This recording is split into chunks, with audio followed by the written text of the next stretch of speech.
Hola and welcome to my What Does Gaslighting Look Like video.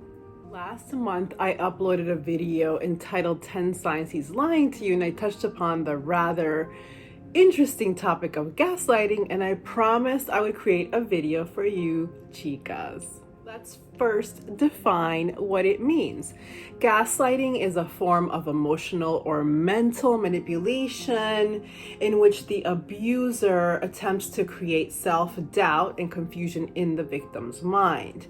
Gaslighters are usually seeking to gain power and control over the other person by distorting reality and forcing them to question their own perception and intuition.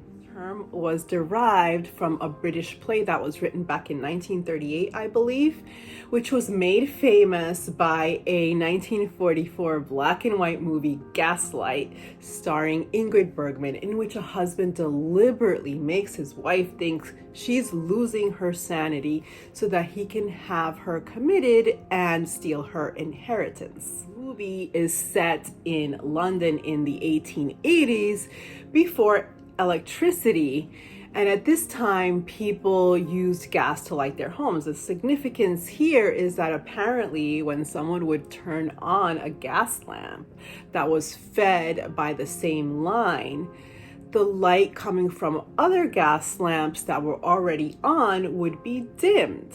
Experience something similar today when we're using several different electrical appliances on the same circuit. So picture yourself getting ready in the morning. You have all the lights turned on in your bedroom, in your bathroom. You have the fan going in their master bath because you just took a shower. And while your iron is heating up on the ironing board, you decide to blow dry your hair. And when you turn on that blow dryer, you notice that the light dims until you turn it back off again. Same concept here. All right, back to the movie. So every night the husband leaves the house to go to his music studio, but instead he climbs back into the house through an attic skylight to secretly rummage through his wife's deceased aunt's possessions, which are being stored up there, in search of some priceless jewels that have been unaccounted for. The Ingrid Bergman character notices the gaslight in her bedroom dimming and hears the footsteps upstairs. She tells her husband about it. He basically tells her that she's imagining things, and since he's been systematically laying the groundwork that she's losing her mind to her and to others, she pretty much doubts herself as well. If you've never watched the movie Gaslight, I definitely recommend it. The husband employs several different types of malicious gaslighting to make his poor, unsuspecting wife believe that she's going insane. In real life, I think that most instances of gaslighting are not as malicious. That is, most of the time the gaslighter is not trying to make the victim believe that she's mentally ill, but rather to alter the victim's perception of certain circumstances to help them maybe cover their tracks if they're lying or trying to keep the victim from leaving them. In this short video, I'm going to give you 7 real-life examples of gaslighting that I have personally experienced and or witnessed, so make sure that you watch until the end. Before we get into it, I want to explain here that I'm a heterosexual woman, so my advice is going to come from that perspective and therefore may apply mostly to others of the same sexual orientation and or gender identity. And additionally, I'm all about self-love and being true to yourself, so my relationship advice is always going to be centered around your best interests, how to stay safe, how to not betray yourself, and how to always keep your dignity intact. Chicas Poderosas, I'm Mari Rosa, self-love mentor, and this is my YouTube channel, Chica Power, where you learn how to fall in love with yourself first. So take a minute here and ask a favor. If you like this video and find it helpful, please hit the like button, and please, por favor, subscribe to my channel. You can also ring the bell, that way you're notified every time I upload a new video. I'm very committed to help guide you through your self-love journey, and subscribing to my channel allows me to keep making these videos. So essentially, I'm asking you to help me out so that I can help you out. Okay, chicas, let's get started. Number 1 is creating an alternate reality. This is a classic form of gaslighting. In the movie, Ingrid Bergman finds a letter that was written to her aunt 2 days before she was murdered, and she shows it to her husband, who snatches the letter from her. Sometime later, when she brings the letter up to her husband, he tells her that he remembers her talking about it, but that there was no letter in her hand at the time. A very common example that I've seen of this from a couple of men that I dated involved technology glitches, where he claimed to maybe have no reception or his phone was malfunctioning in a most peculiar way. And yes, I know that technology fails us sometimes, but in all of these cases, these phone glitches were a pattern with this guy. One particular instance, this guy that I was dating told me ahead of time that he wasn't going to have good phone reception one evening. He was going to a restaurant with some colleagues, but he had never been to the restaurant before.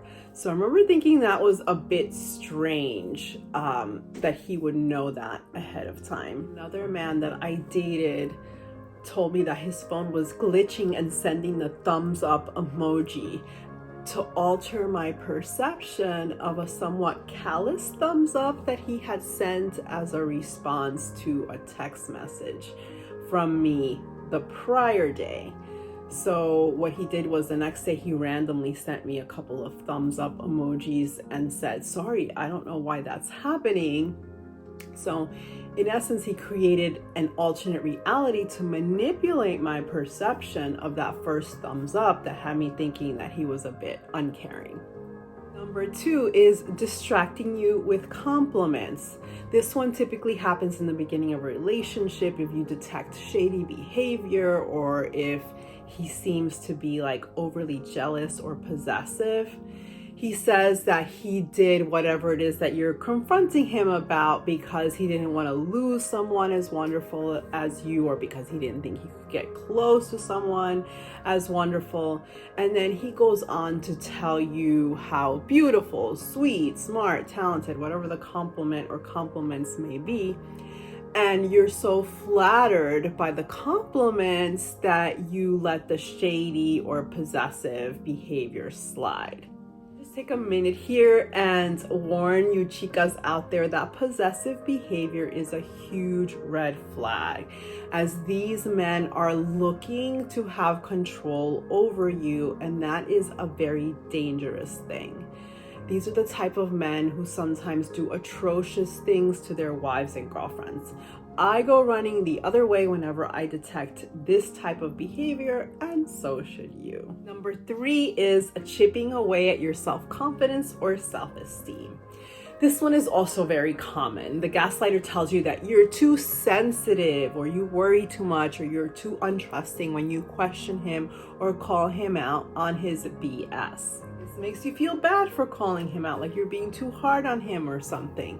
Let's face it, chicas, we don't want to be the bad guy in the relationship, so we tend to back off. This one can also be taken to a much more damaging level. A close friend of mine was married to a man for many years who was constantly body shaming her for having gained some weight after they had gotten married, and despite the fact that he was not in any great shape himself, I might add. But anyway, he made her feel like she was unlovable, and she felt like no one else but her husband could truly love her. So she put up with constant humiliations as he flirted with other women right in front of her face and treated her more and more disrespectfully as time went on. She eventually went ahead and lost a lot of weight, and then he told her that her body was flabby from the rapid weight loss and that she was even less attractive than she was before she lost the weight. This type of emotional, verbal abuse was very damaging to her sense of self-worth, and she is still dealing with the aftermath, even though it's been 5 years since she divorced him. I also have a family member who is married to a lawyer. He's always poking fun at her because she never went to college. He ridicules her in front of family and friends about her spelling, her poor decision-making skills, and even her driving.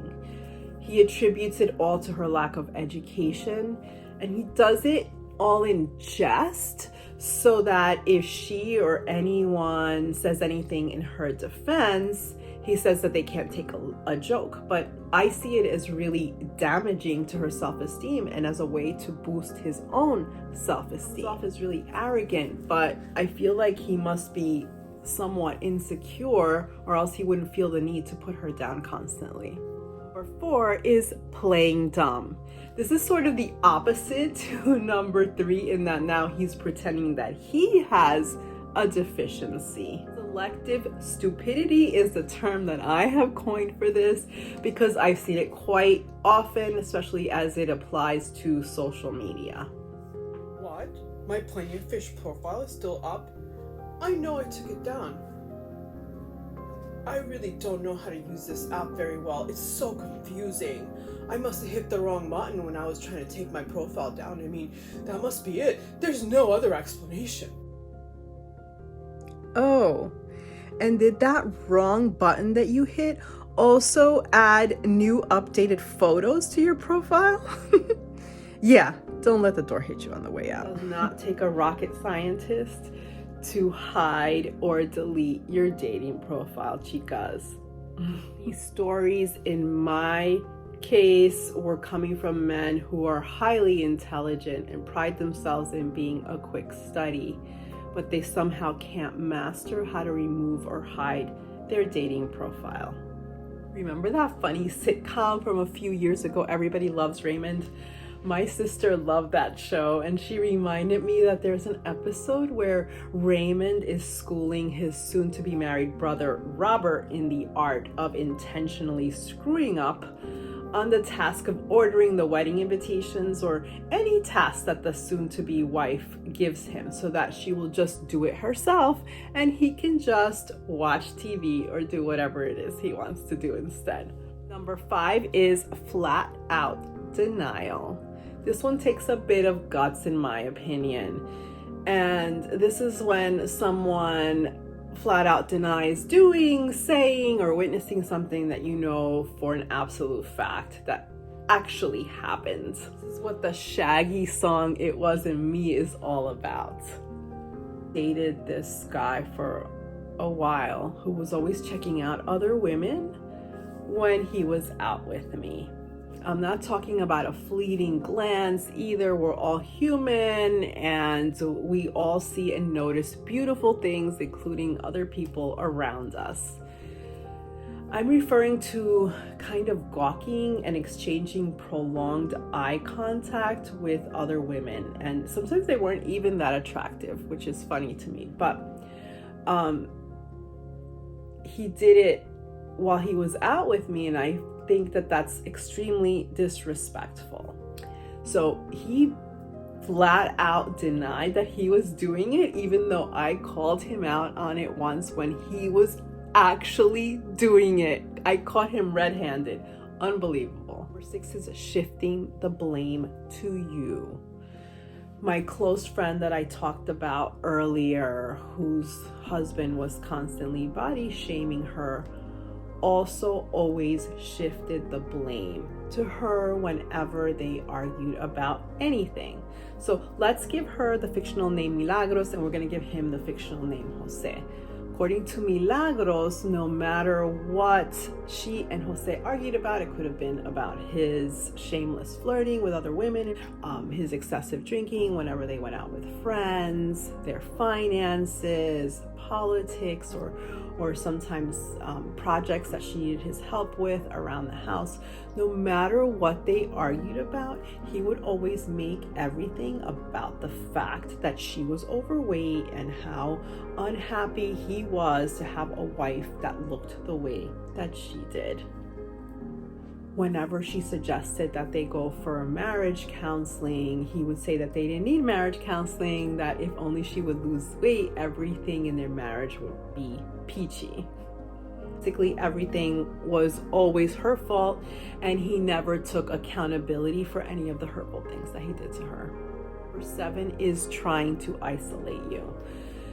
This is most common with the possessive types that I alluded to before, because they want to have absolute control over what you do, where you go, and who you spend your time with. In order to completely manipulate you, they will try to isolate you from friends and family who have opposing views and are possibly going to warn you against what they recognize as this possessive or manipulative behavior. One of my girlfriends was married to a man like this, and anytime any of her friends or family went against him in any way, he immediately no longer approved of that person, and she was banned from being able to hang out with them any longer. The movie Rosemary's Baby has many examples of this type of manipulation.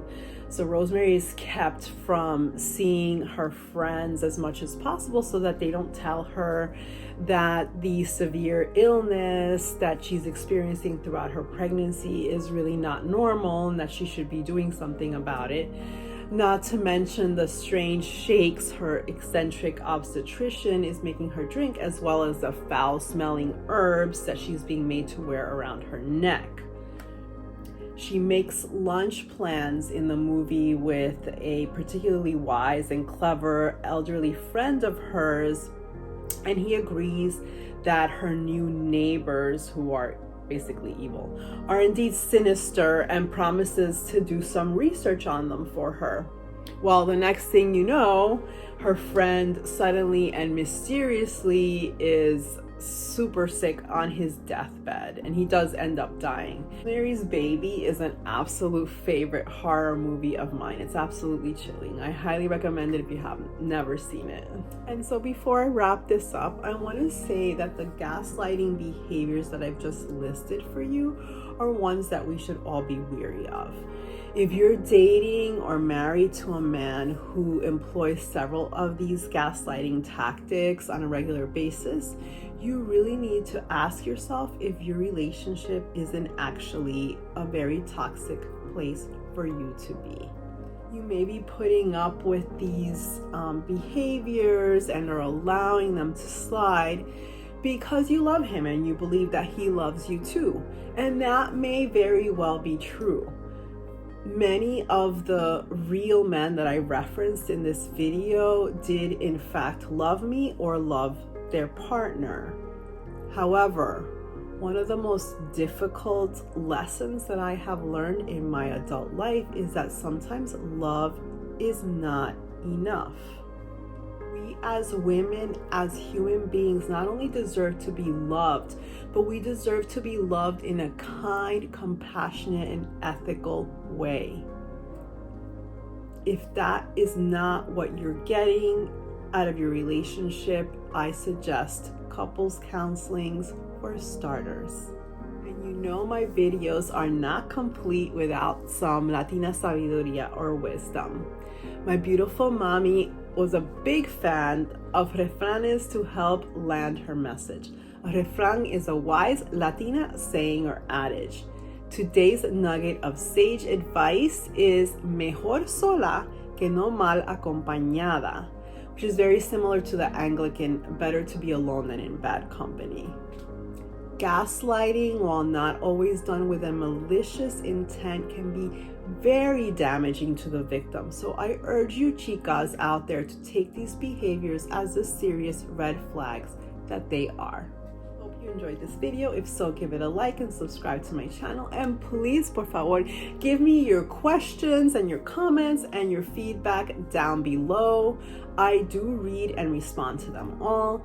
This year I want to focus on topics that you're interested in, so please also let me know what those are. Lastly, I invite you to follow me on Instagram for much more inspirational content. You can find me at marirosas_chica power. Besos y abrazos a todas. Hugs and kisses to all. Mwah!